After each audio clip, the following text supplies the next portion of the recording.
So, welcome to this week's Origins Colloquium. It's a great pleasure to welcome Daryl Seligman to give the talk this week.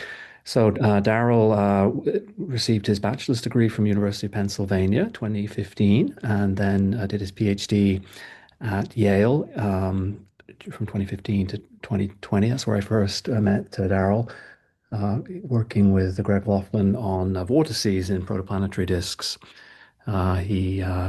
He then visited us down in Florida, I remember, in our last AstroWin workshop 2017. And then, well, of course, around this time, these interstellar objects started appearing or being discovered. And that has been the focus of his work, since that time. And after Yale, Daryl was a postdoctoral fellow at University of Chicago, and then at Cornell, MSU, and now is at MSU as an assistant professor.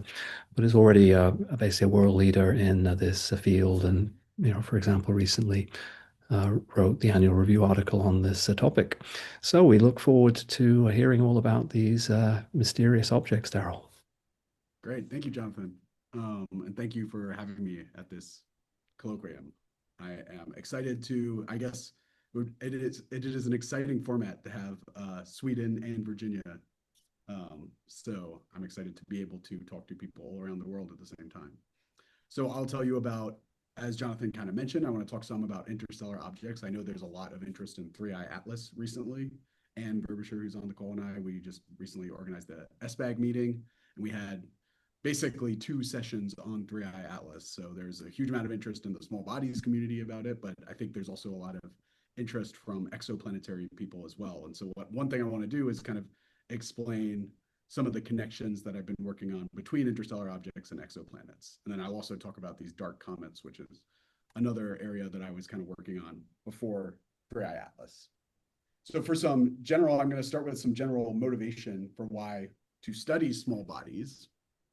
What this animation is showing you is, as of a couple of years ago, kind of the architectures of exoplanetary systems compared to that of the solar system all throughout the galaxy. And so what you're seeing is it's kind of a 2-scale animation. So you see the solar system and a bunch of exoplanetary systems. And the main takeaway is that while people like Jonathan and here at UVA, people work on planet formation, we don't have, I would say planet formation is not a solved problem, so we don't understand how planets form exactly, but we do know that it is a rigorous and ubiquitous process. So it seems to be a natural outcome of the star formation process that most stars in the galaxy host exoplanets. So one reason to study small bodies is that they can give us insights into that planet formation process. Small bodies within our own solar system are the remnants of planet formation, and we have basically by looking at their compositions can glean insights into how planet formation unfolded in the solar system. Each category of small body will essentially bring a different piece of information to the planet formation puzzle. So as some examples, we have here near-Earth objects, TNOs, and comets. So near-Earth objects, for example, are typically inactive rocky asteroids without any dust tails. So that presumably for the rest of this talk, when I say I'll probably use this jargon a bunch, but when I say inactive and active, I'm basically saying, does it have a cometary tail or not? So most NEOs seem to be inactive or rocky objects. Trans-Neptunian objects, like I know Anne was part of the New Horizons mission that got this image here. These are objects out past Neptune, but they're icy and rocky, and they're just located very far out. So the ice isn't actively sublimating, or for the most part, it's not. And then comets, like we have here, this is 67P. These are composed of both ice and rock, and they're active. So when they get close to the sun for the first time, they'll kind of, or even in repeated instances of getting close to the sun, the ice will heat up and sublimate, produce an outflow, and also you'll see dust tails. So what you're seeing here is dust that's being kind of blown out along with gas, which is reflecting sunlight. Another reason to study small bodies, and maybe a kind of more niche reason, is that they are capable of transporting material like volatiles and organics throughout the solar system.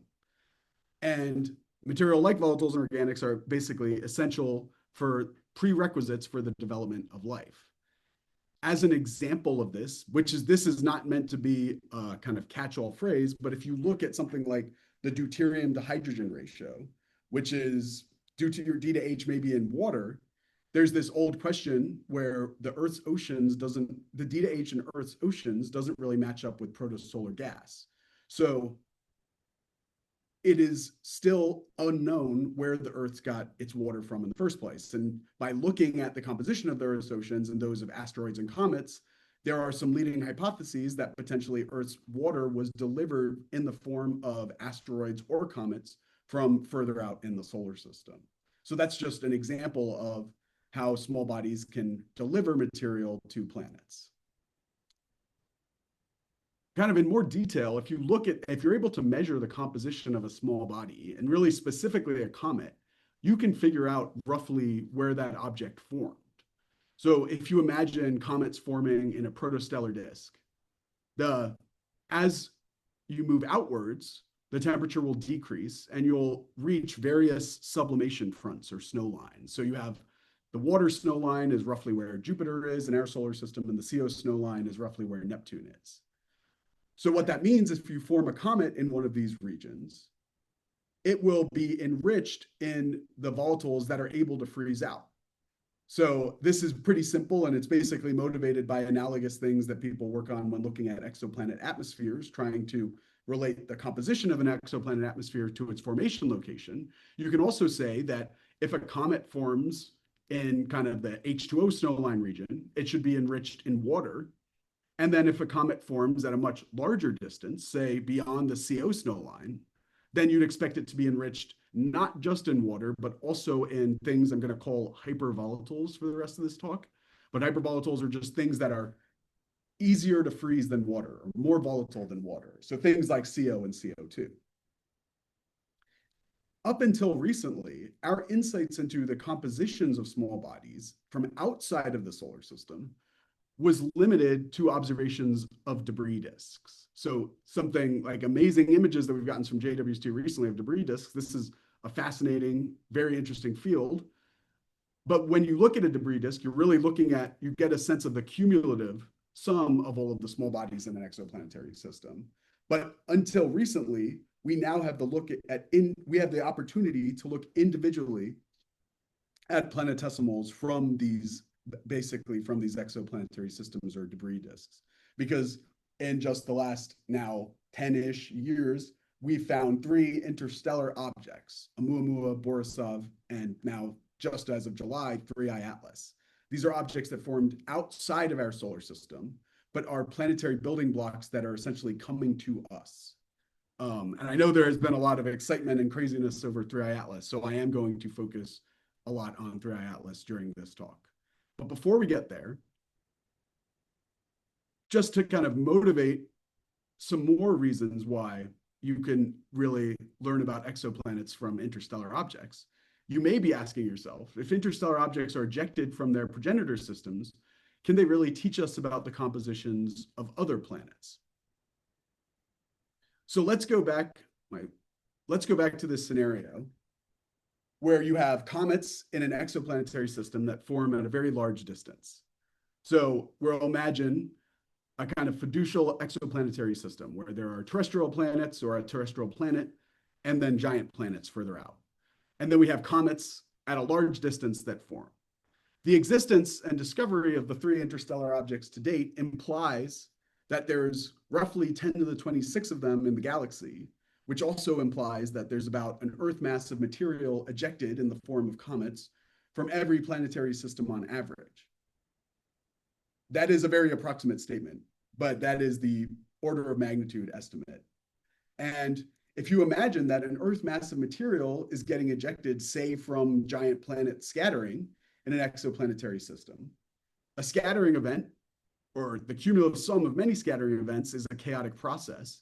So what that means is that you should also be injecting a comparable amount of material into the interior regions of exoplanetary systems. And what those comets can do is that they will interact with the terrestrial planets, if they're, and they will very efficiently be accreted onto potentially habitable Earth-like planets.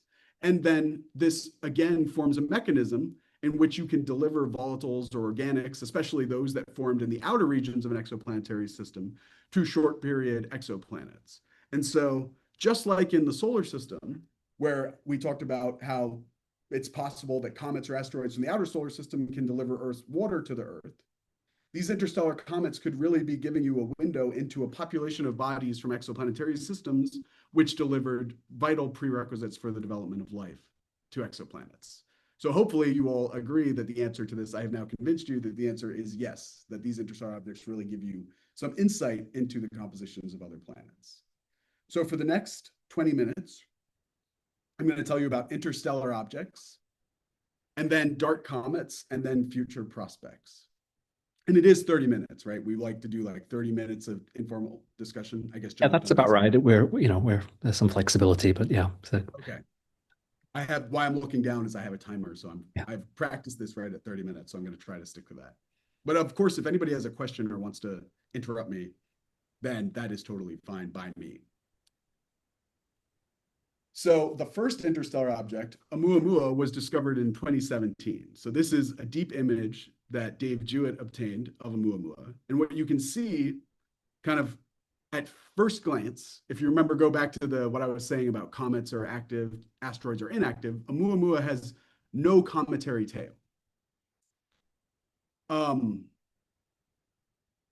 not going to lie, I am very sick of talking about Oumuamua, so I'm going to keep this very brief, but I'm just going to, for the sake of kind of the overview, give some of the pertinent information about Oumuamua and why it was so mysterious. So essentially, those comets that get ejected from exoplanetary systems, you'd expect them to be comets.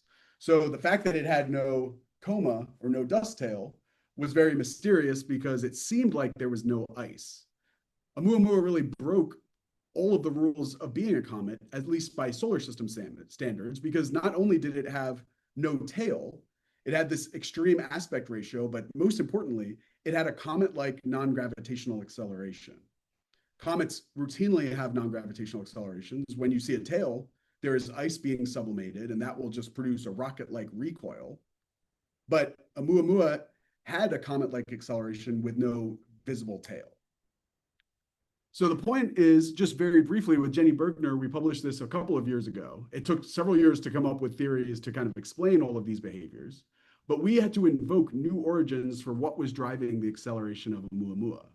So Jenny's theory was basically that as Oumuamua traveled through the galaxy, we just imagined that it was a water-rich comet.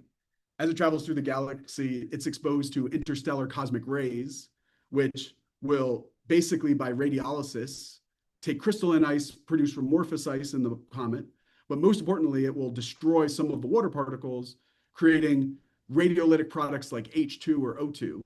Those would be entrapped in the ice, and then as Oumuamua travels through the solar system, it'll kind of heat up enough to release some of that radiolytic H2, potentially providing the acceleration and explaining the lack of dust tail. So, and I really love this idea of Jenny's because it's also totally quantified by laboratory astrophysics. We've seen that behavior many, many times for decades, reproduced in lab experiments. So just to kind of remember in the back of your mind, Oumuamua first interstellar object is mysterious because no dust tail, but comet-like acceleration. 2 years later, we got the second interstellar object, Borisov, discovered in 2019. This was Borisov's trajectory. And this is an image that Dave Jewett obtained with the Hubble Space Telescope of Borisov. And unlike Oumuamua, it had a very clear-cut cometary tail. However, its composition, so while Borisov, while it behaved like a solar system comet in more so than Oumuamua in that it had a tail, it had a very strange composition compared to most solar system comets. So Borisov was very enriched in carbon monoxide. So it was enriched in hypervolatiles. So just keep that in the back of your brain as a relevant piece of information about Borisov from several years ago. So now, of course, 6 years later, we're very excited because this summer, Larry Deneau and the Atlas survey discovered 3I Atlas. This was July 1st, just in time to ruin a lot of people's July 4th weekend. And you can see here, these are the actual images from the Atlas survey that Larry found 3I Atlas moving in. You can see these images are separated by about an hour in time. and Dry Atlas has moved pretty far over. It's the thing that's highlighted in red. So we also kind of wrote this up and published the paper about kind of the discovery and the initial observations, characterizations of the object within a couple of days. So I think we submitted the paper for like July 6th, July 5th, something like that. But the first objective, right when we found this object, so Larry found the object and it was moving very fast. And then with Marco Micheli and Davide Farnokia, kind of the initial necessary step one objective was to figure out the trajectory. We were kind of immediately trying to get any follow-up observation of the object to pin down what the astrometry was telling us was the trajectory, kind of pinning down the error bars. But I'd say within about 12 hours, Marco and Davide had figured out that the object was certainly hyperbolic and certainly interstellar. So this is a nice animation that NASA put together of 3i Atlas trajectory. Is this working, Jonathan? The animation, can you see that? Yeah, it looks good, I think. It's stopped now, Great. but no, now it's Yeah, gone. okay. So basically, discovery is around here, and then it gets to the inner solar system. It has this very close approach to Mars. This is around December. Then it has the closest approach to Earth, and now it's kind of, this is in the next several months when it's leaving the solar system. So once we figured out it was interstellar, our goal was, I guess my cursor is no longer working, but that's okay. Is that meeting is being transcribed button? Can you all see that? It's transcribed, I think, yes. Yeah, let me just try to get rid of that really quick so that that's not blocking. Okay. Sorry about that. No So problem. the next objective was to figure out if it had an active coma, if it was a comet. So these are images that we obtained. We kind of put in DDTs right away. It was not just me. A lot of people were doing this. So we obtained, these images were from the July 2nd, essentially. So basically within 24 hours of discovery. We have these deep stacks of both CFHT and VLT images. And what you can see on the right here is that kind of haze on the right, that was an early indication that this was certainly active. So 3i Atlas was certainly had a cometary activity when it was discovered around 4.2 AU. I'll highlight work from Tessa Franke, who is a first-year PhD student here at Michigan State.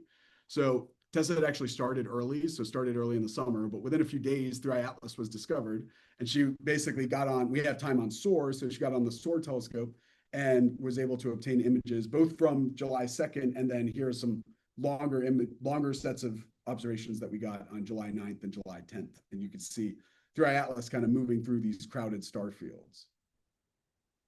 So these animations are showing the light curve that we got of 3i Atlas. And you can see basically our longest one here, there are these kind of brightening episodes, but that is actually when it's just moving through a very bright field. So initially, we basically have to toss a bunch of these points, but what we were able to infer was that 3i Atlas was vigorously active, and that activity as it kind of, when it was discovered, and then as it moved through into the inner solar system, that activity was vigorously ongoing and sustained. There was a pre-covery observation with the Rubin Observatory. So Rubin basically found 3i Atlas in the data all the way back to June 21st, so 10 days-ish before. But the most remarkable pre-covery was that I did this with Adina Feinstein and John Noonan. Basically, of all of the observatories, NASA's TESS mission, which I'm sure people here are aware of, the Transiting Exoplanet Survey Satellite, we were able to recover 3i Atlas all the way back to May 7th in TESS. And it just kind of popped out of the data with a shift and stack. And so that is 2 months almost before discovery. And also when 3i Atlas was at 6 AU. So this is kind of a remarkable thing to me. That this, I think, is the most remarkable thing about Atlas, is that we pre-covered it 2 months before, all the way out to 6 AU. And it was clearly active when it was beyond 6 AU. So Atsuhiro Yaganuma is a Michigan State senior applying to PhDs right now. This was actually Hiro's second paper about Atlas. But Hiro made these thermal calculations, which kind of showed that this distant activity must have been driven by hypervolatiles. So the way to read this is the x-axis is date or heliocentric distance. So you'll see discovery and perihelion. The y-axis is depth from the top of 3I Atlas. And then the temperature is the calculated temperature at that depth of 3I Atlas's nucleus. So the way to read it is that for different volatiles like water, CO2, and CO, which sublimate at different temperatures, you have to be up and to the right of these lines for that volatile to be driving the activity. So clearly, at the pre-covery beyond 5 AU, or even at discovery, water could not have been driving the activity. And then, so we concluded that this must have been hypervolatile activity, and then Martin Cordner obtained these great JWST observations, which revealed that 3I Atlas is enriched in CO2. So the main takeaway from this plot is just that giant spike is CO2. So as kind of inbound, 3I Atlas was producing a large amount of carbon dioxide. So there are lots of exciting updates about 3I Atlas kind of ongoing because it's still observable. But I'm going to here kind of stop talking about the observations of Atlas and talk a little bit about what we can infer about the population from a population perspective of 3, that it's still not a great population statistics, but it's better than what we used to be able to do. So if you go back to that idea that the composition of a comet can trace its formation location, another way to say that, the way that exoplanet people actually like to say it, is the carbon to oxygen ratio can trace its formation location in a disk.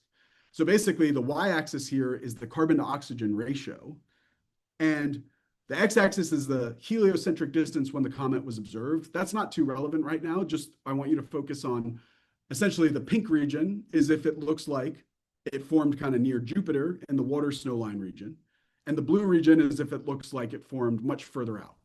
And so these blue points are our solar system comets, which by and large look like they formed at much closer distances. And now we can start putting these, I'm pretty excited that we can do this now, but we can put the interstellar comets on here. And what you see with Borisov and Atlas is that they do look like, by this metric, that they are distinct from solar system comets. And so I think this kind of makes sense in the sense that one story you can paint from this, but we'll need more objects to really quantify it, is that planetesimal or comet formation is somewhat ubiquitous at much larger distances in exoplanetary systems. Those objects get kind of efficiently ejected, and the objects that remain bound in a solar system or an exoplanetary systems are the ones that form closer, which are also more gravitationally bound to their host star. So I think that's kind of the interpretation here. Can I interrupt just to ask? Yeah, So sure. the first one has a C to O ratio, but didn't have a coma. So is Oh, Oumuamua. yeah? Yeah, so that is just meant to be kind of a huge error bar. Oh, And okay. I calculated that assuming different things about the outgassing based on the acceleration, but don't worry about that point. Sorry, which one is a Mumu? All the way on the left. Okay, and then sorry, then there are three. Okay, that's Yeah, so three measurements of Borisov. Okay, now I'm seeing, and then yeah. three And atlases. there Yeah. and Okay, got Atlas is on the right, and that one has updated points now that I'm kind of waiting to put on the plot got it. Great. because the composition actually they keep doing new observations, and there's like more. They just discovered CO in the object, so on top of CO2. So I think this will change, but the fact that there are hypervolatiles, the point is just that the hypervolatiles imply formation at a much higher distance. Hmm. So Hayden Monk here is a undergraduate at MSU who's applying for PhDs as well. We have this paper under review where basically we were making the argument that the composition of an interstellar comet can signpost the exoplanets responsible for ejection. So this here, we're using HR 8799 as an example. The x-axis, the idea is these are reservoirs of planetesimals that can be ejected in an exoplanetary system. So the x-axis is the initial semi-major axis of a comet. The y-axis is initial eccentricity. You could see HR 8799 has 4 giant planets, and they're kind of at the bases of these upside down triangles. And the color is the final eccentricity of a comet after it's ejected, after it is scattered by one of these planets. And so red is basically eccentricity greater than 1 or ejected. And what you can see is that the point is that the red region here at high semi-major axis is kind of exactly consistent with Borisov and dry Atlas. This is where you'd expect comets to live that are enriched in hypervolatiles. So a system like HR 8799 could be an efficient producer of interstellar comets. This is an animation of numerical simulations that Hayden run, and this has the four giant planets and a bunch of test particles, and effectively all of these objects end up being ejected from the system. So the point is not to say that HR 8799 is the progenitor system, but it might be a kind of representative of a system, of an exoplanetary system that could have produced things like Borisov or Atlas. Astor Taylor is a Hertz fellow now at University of Michigan, had this really nice, I think, brilliant insight about not just dry Atlas, but the interstellar comets in general that we published kind of right after the discovery as well. All I want you to look at here is that x-axis is the age. So the x-axis here is age, and the three colors are the inferred kind of median ages from the kinematics of these interstellar comets. So Oumuamua is kind of around 10 million years old. Borisov is roughly about a gigayear, and dry Atlas is roughly 10 gigayears. So the first thing is that the kinematics of an interstellar comet can signpost the age and approximate stellar type of the ejection system. And if you kind of squint at this, you can see that there is kind of roughly one object in each uniform log bin in time. So what that's probably telling you is that interstellar comet production was probably efficient at kind of all stages of the Milky Way's lifetime. So the fact that we have an object which is 10 billion years old-ish and 10 million years old tells us that the interstellar object production has probably been vigorously ongoing throughout the history of the Milky Way. And that, remember, another takeaway is that comets that are ejected seem to be ejected from the distant coldest regions in exoplanetary systems, offering a distinct window into planet formation. So now I'm going to talk for a few minutes about these dark comets, and then I'll end quickly on future prospects and maybe go a little over 30 minutes just because we had a few questions. Is that okay, Jonathan? Sure. Yeah. So remember, Oumuamua, that first interstellar object, I think there's a chat, but I can't see my cursor. So I don't know if you want to just unmute and say your. Well, I was going to come to it also, but the kinematics and the age, and but we can maybe come to it in the discussion. Okay. Okay. Yeah. So Oumuamua, remember, didn't have a dust tail, but it had a comet-like acceleration. So since Oumuamua is gone, we have been kind of working on near-Earth objects with basically we found a bunch of other objects which also are photometrically inactive, so have no dust tail, but still have that comet-like non-gravitational acceleration.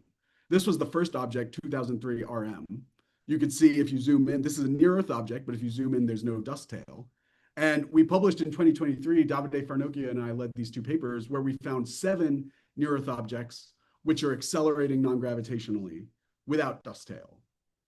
So we called these objects dark comets because the only way we could kind of think to explain the accelerations was comet-like outgassing, but they don't seem to present any tail whatsoever. We also did a bunch of searches through archival data. We got some targeted VLT observations, and we found no dust activity on any of the objects to date. And so we kind of concluded these objects must be outgassing, but just with little or no dust, and they may be representing kind of the end stage in the evolutionary lifetime of comets that could have delivered material to Earth. So another way of saying that is if these dark comets if there is new populations of hydrated objects in the near Earth vicinity that weren't sensitive to identifying before, they may play a role in that open question of how Earth got its oceans. Once we discovered the first kind of couple, they started popping out of the data very routinely. So as of a year and a half ago, we published this. We actually found at this point, we had 14 dark comets and enough to realize that there were 2 kind of distinct populations. So on the left, that's the dark comets that a zoomed out view of all of the objects with Jupiter and the Earth. So in red is the outer dark comets and in gray are the inner dark comets. And on the right is just a zoom in of just the orbits of those inner ones. And so you can see these populations seem to be delineated while they're all actually near Earth objects. They're delineated by the fact that the outer objects have larger semi-major axis and larger eccentricity, and the inner ones are kind of on more circular orbits and closer to the Earth. And sorry about that. I kind of want to end this kind of quick section. We can talk more about dark comets in the Q&A, but basically if we can measure outgassing from these objects, and if we can measure something like the D to H in dark comets, we could kind of get a better sense if they came from potentially the asteroid belt or from the kind of outer solar system like comets, and if they had some role in delivering volatiles to the Earth. So to summarize here, we've discovered two populations of these dark comets. This was right before Atlas, potentially coming from the asteroid belt or outer solar system, and they may have provided essential ingredients for life to the Earth. Now, I'm just going to end in the last maybe 3-ish minutes by talking about future prospects and focusing really on interstellar objects, but mention a little bit of the dark comets. We could also talk about the dark comet future prospects in the Q&A. So the Rubin Observatory just kind of came online recently. It's very exciting. And that should be finding many more interstellar objects. Here I'll highlight work from Devin Hoover, who is now a PhD student at University of Arizona, who worked with me when he was an undergraduate at UChicago. And what Devin did was simulate the entire population of interstellar objects in the galaxy, assuming that they move like stars, integrate their trajectories through the solar system, and calculate kind of where in the sky are you most likely to see these objects and where will they be discoverable with LSST. So this sky map, the color is showing you where LSST is most likely to find objects. And red is LSST's kind of field of view. And so you can see there's kind of preferred sky locations where you'll find interstellar objects. And the numbers is, while approximate, are that you should be finding about 1 to 20 interstellar objects every year. And so one, I think, really exciting possibility would be if we could go visit an interstellar object in situ with the spacecraft. And while this might sound a little crazy, there is a great precedent set with NASA. So NASA has made 3I Atlas a huge priority. And most of the spacecraft that we have in the solar system have made efforts to observe 3I Atlas. So I think it is not far off in the future that we'd potentially go and visit one of these objects. When Oumuamua was first discovered, what I showed in 2018 was that something like an interception mission to Oumuamua would have been feasible if we had had LSST online. So what you can see here, the blue is Oumuamua's trajectory. Excuse me, blue is the Earth trajectory. Red is Oumuamua. We discovered Oumuamua back in October 17th-ish. But if we had had LSST online, we could have discovered it well before we did, when it was kind of entering the inner solar system. And if we had a mission that was ready to go, we could have pretty easily gotten to Oumuamua with a hypothetical spacecraft in gray. This particular minimum delta V trajectory required a change of velocity of something like 4 kilometers per second just to kind of get in front of Oumuamua and intercept it. So the final kind of objective in the kind of couple of weeks after discovering 3I Atlas was to figure out if we could get a spacecraft to Atlas. Remember, in 3I Atlas's trajectory, as it came into the inner solar system, it has this really close approach to Mars there in October. And then it has a close approach to Earth, but its close approach to Earth in December, January wasn't quite as close as it came to Mars. So what Hiro did, what Hiro's first paper was demonstrating that we could have pretty easily, so this was in the first couple, Hiro did this within a couple of weeks of July 1st. I think we submitted the paper like July 20th, but basically calculated trajectories from different locations throughout the solar system and identified that 3I Atlas would have been, a spacecraft could have been, if we had sent a spacecraft from Mars kind of before September, it would have been pretty easy to get there with a trajectory like the one shown here. And this would have, because we do have spacecraft at Mars, we kind of said if there's enough fuel or if any of them are kind of able to act on short notice, you could pretty easily get the 3I Atlas. This obviously didn't end up happening, But I think the exciting takeaway, and the exciting takeaway is that of these three interstellar objects, we've kind of demonstrated that with 3i Atlas, we had spacecraft that probably could have gotten there. And with the Oumuamua, if we had something ready, we would have been able to get there kind of energetically. So I think that what that means is that in the future, when LSST starts finding many more of these objects, we should have multiple targets for a dedicated mission if we have something that's willing to go. And that would give us kind of the first in situ measurements of a comet or planetesimal from another solar system. So with that, I will just leave my conclusions here and take questions. Thank you. Great. Thank you very much. So we have time for questions and discussion. And Should I stop sharing? well, you can show slides during the discussion, may be helpful. So basically, I think everyone's online, so just raise your hands in Zoom if you have a particular question. But then, already the kinematics came up, so why don't we start with that? I mean, I'm surprised. So Oumuamua is supposed to be 10 million years old, and yet it doesn't have much volatiles. So perhaps you can elaborate a little bit on that. Sure. Okay, so just to be clear, was the was the question in the chat? Sorry, About I'm trying to. yes, it was about the kinematic. So I mean, I assume you're relating it to the kinematics of young stars or old stars in the galaxy. Is that That's is, right. um, Okay. Um, Sorry, let me just pull up but how just can you so I be can see. sure that it's 10 million years Right. from Oumuamua? Yeah, and then I'll answer your question, Jonathan, about the volatiles. Okay. I'm just looking for the slide because there are animations. So here.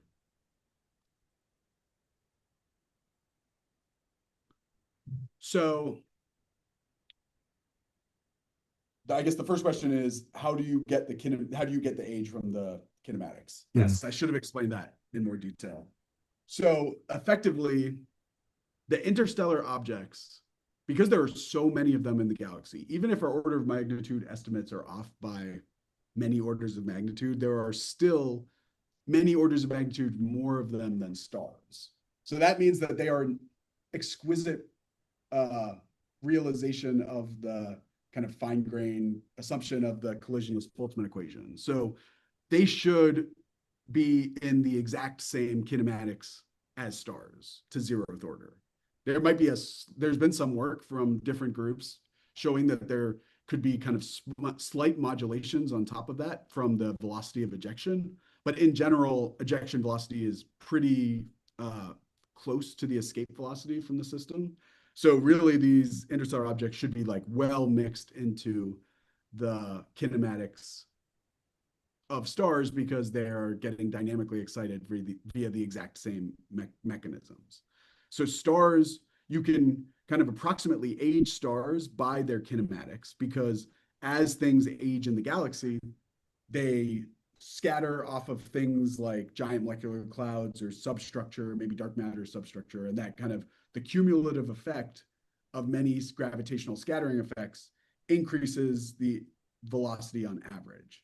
And so if you take an interstellar object trajectory and backtrace it from once you have low error bars on the eccentricity and the semi-major axis and things like that, you can also get the velocity at infinity.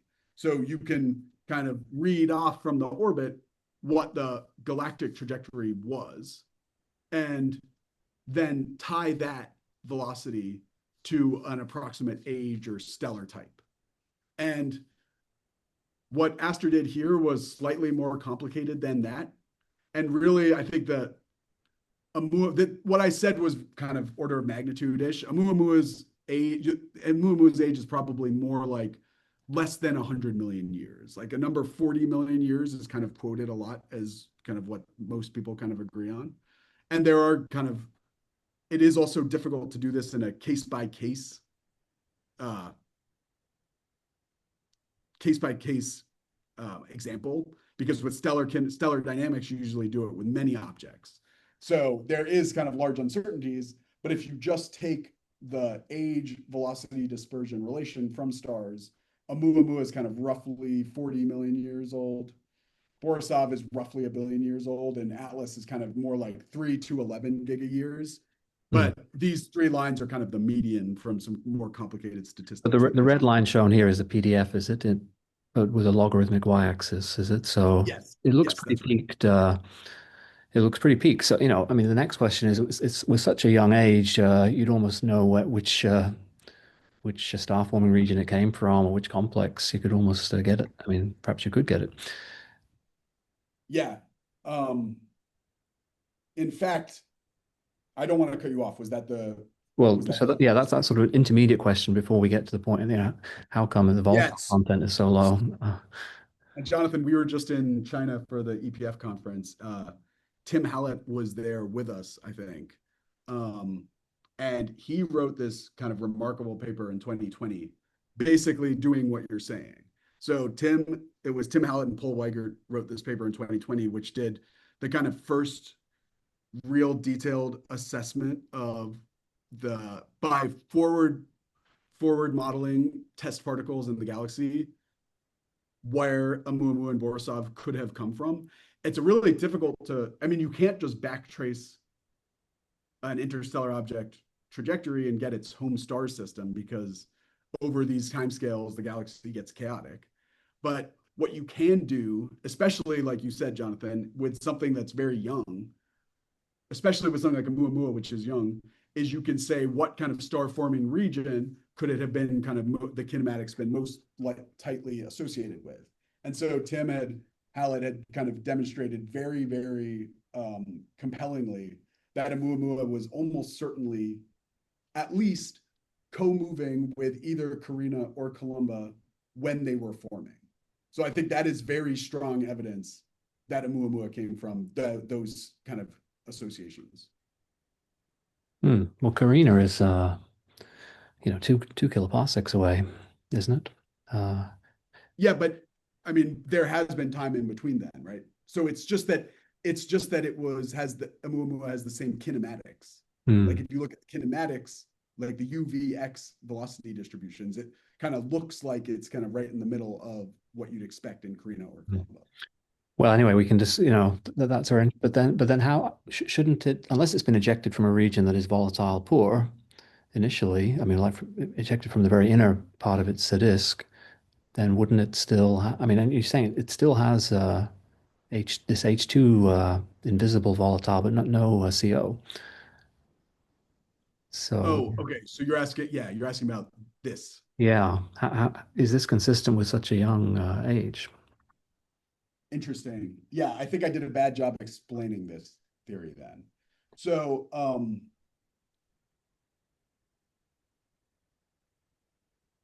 the theory does not mean that we did not invoke that there are no volatiles except for the H2. Actually, we need it to have a lot of volatiles.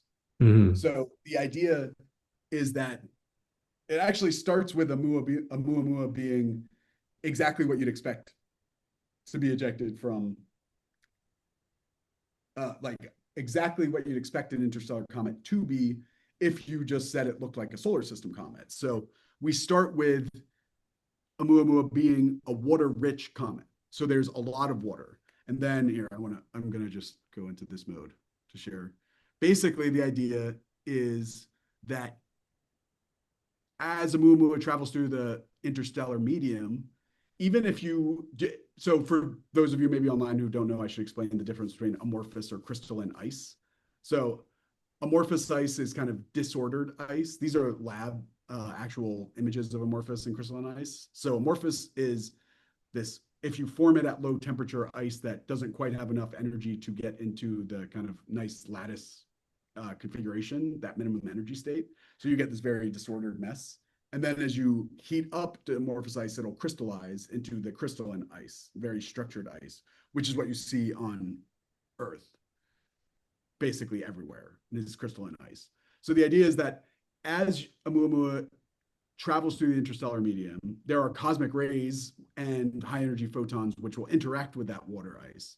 And what that will do is it'll first produce amorphous ice. And then after you've got kind of upper layers of amorphous ice, if you take amorphous ice and you dose it with high energy radiation, what will happen is you'll produce via radiolysis, you'll basically have H2O particles, which will get destroyed. So you'll have things like H2 and O2. And because the ice is amorphous, they will kind of live in those pockets and they're the voids. And then as you increase the temperature of the ice, as it crystallizes, amorphous ice will basically release those radiolytic products. That's what's been seen in lab experiments for like decades. So the idea is that Oumuamua kind of travels through the solar system and it's got this, it's filled with amorphous ice with radiolytic products. It comes through and that ice heats up but doesn't sublimate, it just crystallizes. And that kind of gently releases H2, which we then showed kind of produces, energetically works out to produce the acceleration that we saw. Hmm. So hang on, let me just make sure. And so, but there's no, why is there no CO or CO2? Um, so that's, yeah. I mean, if you take it at, I mean, we don't actually have a measurement of water. So you could say, why is there no CO, CO2, or water? There was, basically, because the Oumuamua was only seen for visible for a few weeks, we didn't have that many measurements that were sensitive to any of the volatiles. Hmm. We looked with David Trilling obtained Spitzer observations of the objects, but that was almost a month after discovery because of where Spitzer was and where the moon was. So Spitzer basically got a non-detection and would have been sensitive to CO and CO2. So what that did was say kind of it put a limit on the amount of CO and amount of CO2 that was coming off of the object, but also a month after discovery. So that was kind of that was that doesn't mean that there couldn't have been CO or CO2 coming off of the object beforehand. And the kind of Um, temperatures these three objects are reached, are they similar, or were there some differences then that might help also? yeah, I mean, yeah, frustratingly, right? Like Oumuamua actually reached much warmer temperatures than the other ones because it got much closer to the sun. So it reached like 0.25 AU. But if you take the Spitzer results at face value, that's probably telling you that if you just assume Oumuamua had water in it, but no CO and CO2, then that does tell you that it probably would have had to have formed in a much closer region in its exoplanetary system. So a region kind of between where Jupiter and Saturn are now. Hmm. Well, it's still quite mysterious. I mean, I'm not sure. So then, because it's only been processed, I'm just trying to understand the diversity of what's being seen, and the others are expected to have been out in the interstellar medium for hundreds of millions of years or gigayears, and yet they still have their volatiles. So, I mean, or at least the CO2. So perhaps you'd have to remind me then. So Borisov and 3I Atlas do have CO and CO2. Is that right? Yeah, that is right. So I just stopped the screen sharing so that I could see people's faces because it's like easier. But I can share screen if you want me to, or to answer questions. Um, so yes, so Borisov was very enriched with carbon monoxide. It had basically Dennis Bodowitz and Martin Cordinal both had nice observations with HST and with ALMA that showed that. So there were these kind of strong CO detections. There were also water detections, but at the point in time when we had kind of overlapping CO and water observations, there was significantly more CO than water in Borisov. 3I Atlas, the JWST observations and Sphere X observations kind of immediately revealed there was CO2, there was a lot of CO2. So all of that inbound activity was certainly CO2 driven. Hmm. Um, but there have been many observations which I kind of didn't discuss because they're very recent, or even not published yet. But basically, there was a phase of a lot of water production, and then there was a phase of a lot of CO production. And it is also worth noting that for Borisov, there was never an observation taken that would have been sensitive to CO2. Yes. So take that what you will. Um, Right. Right. there was also while these comets kind of move through the interstellar medium and get processed, they're not necessarily um, that processing doesn't necessarily remove all the CO and CO2. Like there was a paper in the last couple of months that argued that the CO2 was like a natural product of CO being exposed to high energy radiation. So from the interstellar medium, you can process CO into CO2, explaining 3I Atlas's large production of initial production of CO2. So that's also one Mhm, possibility. mhm. I guess where I'm wondering, what, this diversity of, you know, I mean, you're saying they all have volatiles, but some, it seems that there's a diversity in, you know, CO and CO2, certainly from Oumuamua. But I understand that the data are not as good there. But maybe that means, you know, they're where they're ejected from in their host disks. I mean, perhaps you can have some which are ejected from very volatile, poor regions, very inner regions. Anyway, so again, people should raise their hands if there are questions, but maybe we can come to, you mentioned every time you eject, of course, you scatter inwards, and you mentioned this one-to-one ratio, but from the simulations, I would, I'm not quite sure what to expect. I mean, if somebody told me you could have 10 times more things scattered inwards than are actually ejected, I might believe them. So do you have anything more quantitative on the fraction that's ejected in compared to actually escaping? You mentioned one to one. Right. Right. Yes. And yeah, that is a very astute question, Jonathan. Thank you. So basically, yes, that kind of approximate one-to-one injected, ejected is meant to be very hand wavy, as you Hmm. probably got. I did write this paper about that, which quantified it some in terms of basically what types of planets would be good at ejecting or scattering stuff versus accreting stuff.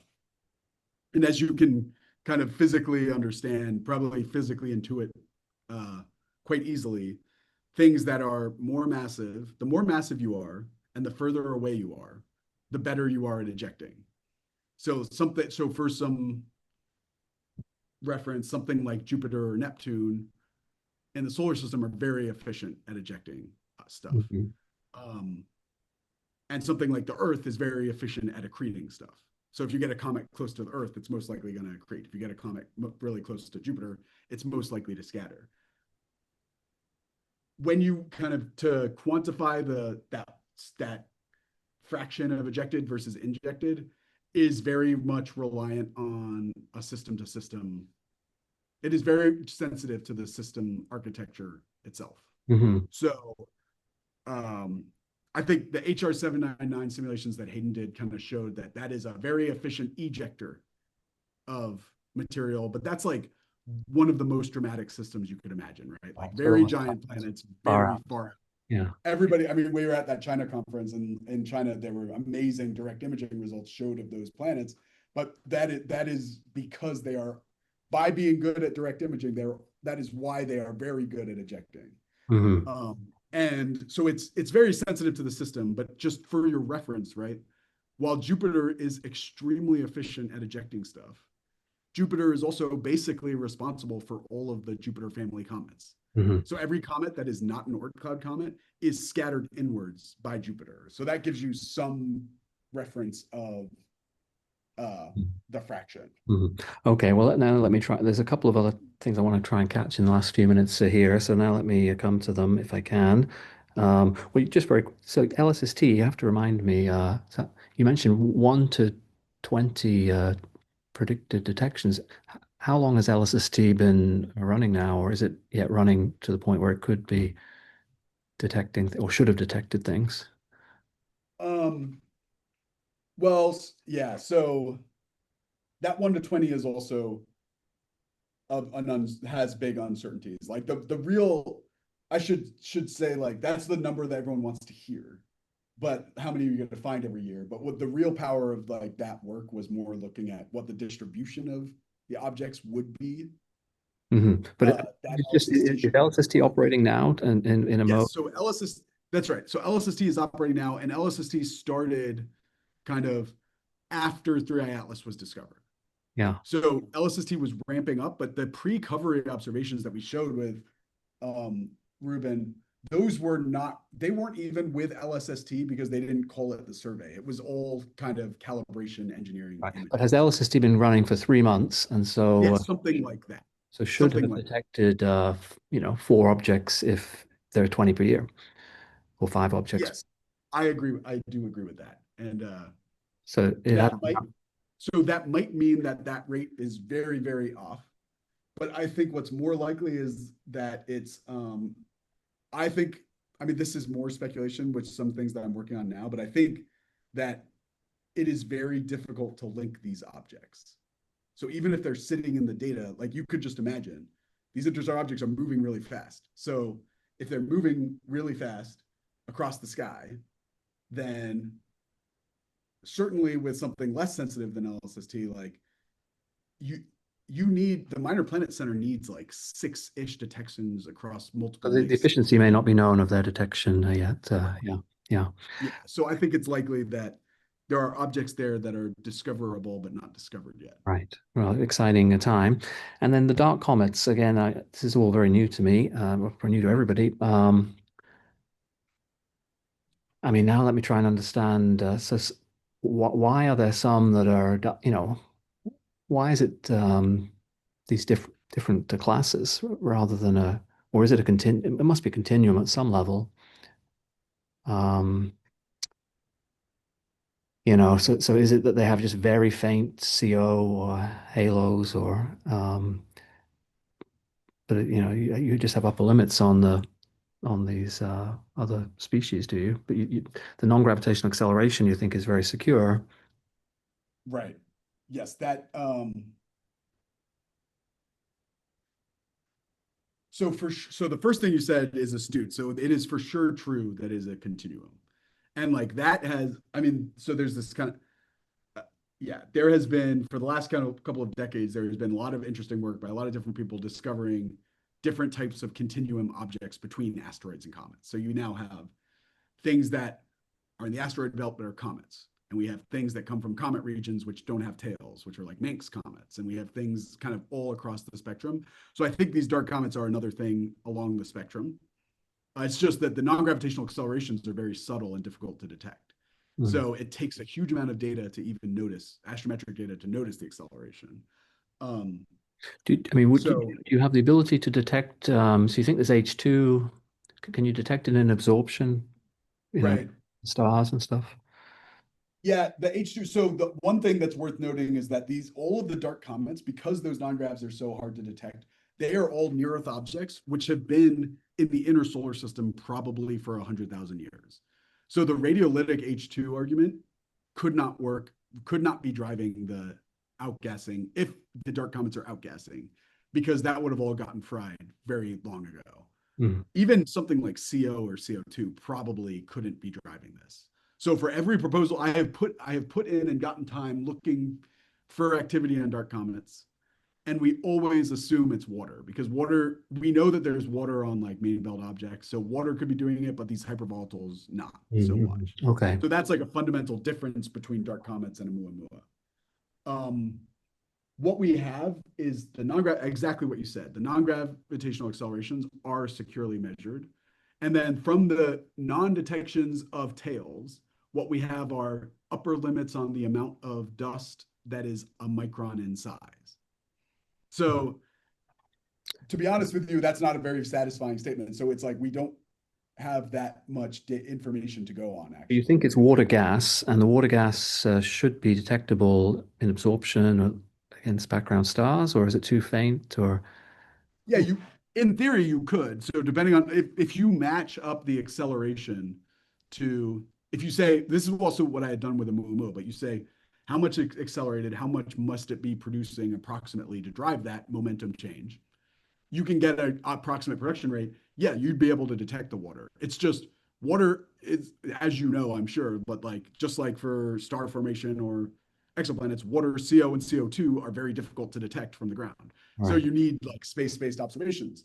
And I had put in JWS. I mean, I don't know if I'm still, yeah, I'm still being recorded, but my last dark comet JWST proposal was rejected because it was like, oh, fantastic, basically fantastic target, but you should do more ground-based observations to then motivate the JWST observations. So it's like, well, the ground-based observations don't get the water. But Yeah. yes, I understand the feedback. But yeah, it's just these objects are very difficult to observe. And there's like the survey data also, if you think about it, the survey data, when we catch them in a survey, like the outer dark comets, especially, I'll try to share screen, I guess, again, but like the outer dark comets, they spend almost all of their time at aphelion. So you're for sure, if you're just going to serendipitously catch one in a survey, it's for sure when it's further away from the sun. So that's not a Mhm. fortuitous time to catch activity. Mhm. Well, so we should wrap up the main recording here. So thank you again, Daryl, for a great Thank you, talk. Jonathan. It was great to talk to all of you.